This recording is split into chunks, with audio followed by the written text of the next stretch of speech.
Sabe aquela sensação de estar fazendo 1000 coisas ao mesmo tempo e, mesmo assim, parecer que a vida não anda? O título Foque em uma área nasce justamente desse incômodo silencioso que muita gente sente, mas quase ninguém admite em voz alta. Você até se interessa por empreendedorismo, frases motivacionais, liberdade financeira, independência financeira. Mas, na prática, se vê pulando de ideia em ideia, sem consistência, sem disciplina e sem resultados que realmente mudem o jogo. O que quase ninguém conta é que as grandes mudanças costumam começar de um ponto aparentemente simples: escolher uma área, uma direção, um campo de batalha. Quando você decide focar em uma coisa só, de verdade, tudo fica mais claro: o que estudar, onde colocar energia, quais ativos construir, como investir dinheiro e até quais oportunidades recusar. É aí que educação financeira, controle emocional e autoconfiança deixam de ser teoria bonita e viram ferramentas práticas para construir riqueza. Focar não é limitar sua vida, é acelerar seus resultados. Ao longo desse conteúdo, a proposta é justamente te mostrar como esse foco pode se transformar em liberdade. Liberdade financeira, de tempo, de escolha e de caminho. Você vai perceber que, quando aprofunda em uma área, abre portas para renda passiva, construção de patrimônio e resultados que crescem como juros compostos ao longo do tempo. E talvez, no meio do caminho, descubra que o que te faltava não era mais potencial, e sim direção. Agora, a única pergunta é: você está pronto para escolher onde realmente quer se tornar imbatível? No começo da jornada, quem tenta abraçar 10 ideias ao mesmo tempo acaba não construindo nada sólido em nenhuma. Ele entende que riqueza não nasce do fazer de tudo um pouco, mas de concentrar energia, tempo e disciplina em um único negócio, um único produto, uma única plataforma. É assim que empreendedorismo deixa de ser só discurso bonito e vira resultados concretos. Enquanto todo mundo se distrai, ele aprofunda, melhora, testa, ajusta, sempre com controle emocional para não sair correndo atrás da próxima moda. Consistência aqui vale mais do que talento espalhado. Ele sabe que, antes de pensar em diversificar, precisa transformar esse foco em um verdadeiro ativo, algo que gere renda passiva, fluxo de caixa e finanças pessoais organizadas. Não é sorte quando, depois de meses de frases motivacionais coladas na parede e noites viradas, aquele projeto começa a pagar boletos e abrir espaço para investir dinheiro com mais calma. A autoconfiança cresce não porque o caminho é fácil, mas porque cada pequeno resultado confirma que a estratégia funciona. Ele percebe que riqueza é consequência de dominar uma coisa tão bem que o mercado não consegue ignorar. Ao invés de querer 5 empresas, 3 canais e 10 fontes de renda logo de cara, ele se pergunta: o que eu posso fazer tão bem que se tornará minha máquina de liberdade financeira e independência financeira lá na frente? E aí entra a educação financeira. Esse foco vira a primeira grande pedra do patrimônio, a base para começar a investir cedo, usufruir dos juros compostos e entender na prática a diferença entre ativos e passivos. A graça é que, quando esse primeiro pilar está forte, o jogo muda e, curiosamente, novas portas começam a se abrir, quase como se chamassem pelo próximo passo. Ele percebe que não precisa de uma mansão, 3 carros de luxo e cifra milionária na conta para começar a respirar em paz. O primeiro passo é bem mais simples: construir liberdade financeira suficiente para que a renda passiva pague o básico sem sufoco, usando educação financeira na prática para organizar finanças pessoais e cortar excessos inteligentes, não prazeres essenciais. É aqui que disciplina e controle emocional entram em cena, porque exige dizer não para algumas pressões sociais, e sim para escolhas mais estratégicas. Com o tempo, ele entende que empreender a própria vida é tão importante quanto empreender um negócio. A sensação não é de privação, é de recuperar o poder de escolha. Em vez de sonhar apenas com ficar rico um dia, ele define um número claro: quanto precisa gerar todo mês sem depender do salário para conquistar independência financeira. Pode ser o aluguel de um imóvel, a monetização de um canal no YouTube, um produto digital ou vários ativos bem escolhidos que trabalham por ele enquanto dorme. Empreendedorismo, aqui, não é só abrir empresa, é montar um sistema de resultados previsíveis que diminua a troca direta de tempo por dinheiro. Cada nova fonte de renda passiva é um tijolo nessa construção silenciosa de riqueza. E, curiosamente, quando essa base fica estável, ele passa a enxergar oportunidades que antes nem via. Ele entende que liberdade financeira não é o fim do jogo, é o começo do jogo grande. Quando as contas essenciais estão cobertas pelos seus ativos, a mente fica mais leve para pensar grande, arriscar melhor, investir dinheiro com calma e consistência, sem desespero. É nesse ponto que frases motivacionais deixam de ser só frase feita e viram combustível para decisões ousadas, porém conscientes. A autoconfiança aumenta porque ele sabe que se tudo der errado em um projeto, o chão financeiro continua firme. E é justamente com esse chão seguro que ele começa a mirar não só em liberdade, mas em riqueza de verdade, abrindo espaço para o próximo nível da jornada. Ele descobre que existe um jeito muito mais inteligente de usar o dinheiro. Em vez de comprar coisas só para parecer bem na foto, escolhe construir ativos que colocam dinheiro no bolso todos os meses. Um imóvel de aluguel, um bom investimento ou um canal no YouTube bem estruturado podem virar pequenas máquinas de renda passiva, desde que haja consistência e disciplina na construção. E, conforme esse patrimônio cresce, a mentalidade dele sobre riqueza e liberdade vai ficando cada vez mais afiada para o que vem a seguir. Ele percebe que passar a vida inteira só apertando o cinto não é estratégia, é prisão emocional disfarçada de organização. Com o tempo, entende que educação financeira não é apenas cortar gastos, mas aprender a expandir renda com inteligência, usando o empreendedorismo, disciplina e consistência para criar novas fontes de resultados.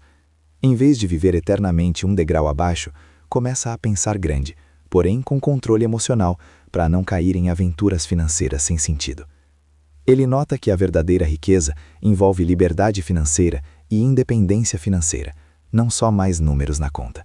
E isso mexe diretamente com a forma como ele enxerga o próprio potencial.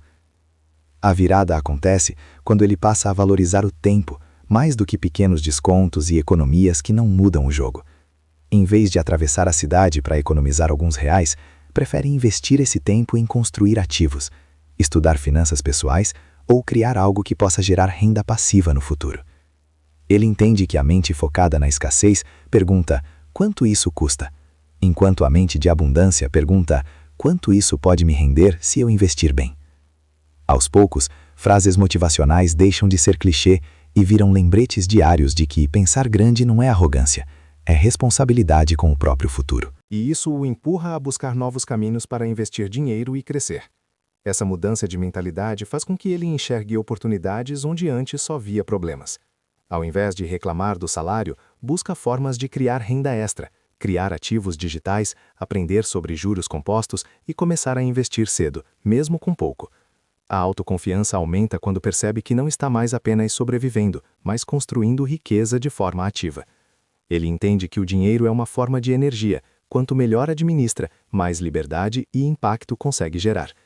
E essa nova visão abre espaço para a próxima etapa, em que não basta ganhar mais, é preciso proteger e preservar tudo aquilo que está sendo construído. Ele entende que ficar obcecado apenas em ganhar mais dinheiro sem saber proteger o que já tem é como encher um balde furado.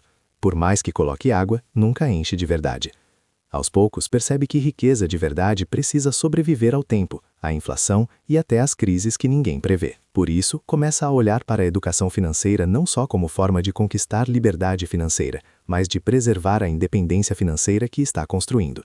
Organiza as finanças pessoais para não cair em armadilhas óbvias, mantém disciplina nos aportes e usa frases motivacionais como lembrete diário de que consistência vence impulso. Ele já não pensa só no mês que vem, começa a pensar em décadas. Quando observa famílias que mantiveram patrimônio por gerações, percebe um padrão. Diversificaram em ativos sólidos, como imóveis, negócios, talvez ouro ou arte, sem confundir estilo de vida com riqueza real.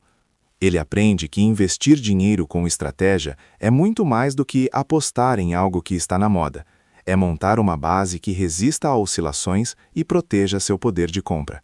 Começar a investir cedo vira quase uma obrigação com o próprio futuro, justamente por causa da força dos juros compostos trabalhando em silêncio, ano após ano. Esse olhar de longo prazo exige controle emocional para não entrar em pânico a cada notícia de crise. E é nessa calma que ele encontra espaço para tomar decisões mais inteligentes. Aos poucos, ele passa a entender a lei do afeto. Quanto mais valor gera para outras pessoas, mais aumenta a sua capacidade de gerar renda e proteger sua riqueza. Empreendedorismo deixa de ser apenas uma busca por resultados rápidos e vira um meio de impactar vidas, criando uma espécie de escudo financeiro construído sobre confiança e solução de problemas reais. Ele olha para ativos, renda passiva e finanças pessoais como parte de um mesmo sistema, que precisa ser nutrido e defendido todos os dias. Autoconfiança aqui vem do fato de saber que está construindo algo que pode beneficiar não só a própria vida, mas também quem vier depois. E essa visão de legado começa a preparar o terreno para a próxima etapa, onde ele vai explorar formas de alavancar tudo isso e acelerar ainda mais o crescimento. Ele percebe que trabalhar só trocando hora por dinheiro tem teto baixo demais para quem busca riqueza e liberdade financeira de verdade. Em algum momento, entende que precisa aprender a usar a alavancagem, o tempo de outras pessoas, o capital de investidores ou bancos e, principalmente, produtos que podem ser replicados com custo quase zero, como vídeos, e-books e infoprodutos. Empreendedorismo aqui vira uma forma inteligente de multiplicar impacto e resultados sem multiplicar o esforço na mesma proporção. A disciplina entra para organizar esse crescimento, e o controle emocional evita que ele confunda a alavancagem com imprudência. Assim, ele cria ativos que podem gerar renda passiva enquanto dorme. Com o tempo, ele percebe que ter sorte nos negócios não é só estar no lugar certo na hora certa, mas estar preparado quando a oportunidade aparece. Quanto mais ações toma, mais portas se abrem. Testa ideias, lança produtos, cria conteúdos, conversa com pessoas, erra, ajusta, recomeça. Essa atitude consistente faz os resultados começarem a aparecer, quase como se o universo estivesse finalmente colaborando. Na prática, é apenas o efeito de alguém que usa educação financeira, autoconfiança e empreendedorismo alinhados. Ele deixa de depender de um único chefe e passa a ter vários clientes, expandindo a própria segurança. Ele entende também que a alavancagem sem caráter e sem consciência vira bomba-relógio. Então, constrói negócios e fontes de renda alinhados com o que acredita, gerando valor real para as pessoas. Dessa forma, cada ativo criado, seja um canal, um curso, um livro ou um serviço, se torna uma peça a mais no tabuleiro da independência financeira. Aos poucos, ele nota que o jogo fica mais leve, não porque dá menos trabalho, mas porque o esforço começa a ser multiplicado por sistemas, pessoas e capital. E à medida que organiza esse sistema, percebe que precisa de estruturas financeiras inteligentes para não se perder no meio do crescimento. Ele entende que depender só de força de vontade para organizar dinheiro é pedir para o caos reinar todo mês. Em vez disso, monta um sistema. Pouco dinheiro solto na conta corrente, porcentagens automáticas indo direto para investimentos, aposentadoria, reserva e até para um fundo de gastar sem culpa. A disciplina fica muito mais fácil quando o padrão está programado e não quando precisa decidir tudo na emoção do momento. Educação financeira aqui vira prática diária, não só teoria bonita. E isso vai construindo, tijolo por tijolo, a base da liberdade financeira e da independência financeira. A contabilidade mental, que muita gente usa contra si, ele passa a usar a favor. Separa mentalmente, ou em contas diferentes, o dinheiro de investir, o de contas fixas e o de prazer, evitando aquela culpa eterna por qualquer gasto. Ele define antes o destino de bônus, 13º, renda extra, uma parte para investir dinheiro, outra para quitar dívidas, outra para aproveitar a vida. Assim, controla finanças pessoais sem se sentir um robô, mantendo equilíbrio entre disciplina e leveza. Frases motivacionais ajudam a lembrar que consistência é mais poderosa que impulso. Quando pensa em compras maiores, ele cria pequenas regras pessoais para manter o controle emocional. Por exemplo, se quiser algo caro, se compromete a investir o mesmo valor ou até o dobro em ativos que possam gerar renda passiva. Desse jeito, cada gasto relevante vira também uma oportunidade de construir riqueza. Empreendedorismo e educação financeira se abraçam, porque ele começa a ver o dinheiro como ferramenta, não como vilão ou salvador. E à medida que vai dominando esse sistema, percebe que está pronto para avançar para o próximo passo: lidar com poupança, dívidas e investimentos de forma ainda mais estratégica. Ele descobre que guardar o que sobra é ilusão perigosa, porque quase nunca sobra nada. Então inverte a lógica. Primeiro paga a si mesmo, depois paga o resto. Define uma porcentagem da renda para investir dinheiro todo mês, nem que seja pouco no começo, e trata isso como conta obrigatória, não opcional. Com o tempo, essa consistência vira músculo financeiro, fortalecendo educação financeira, autoconfiança e controle emocional.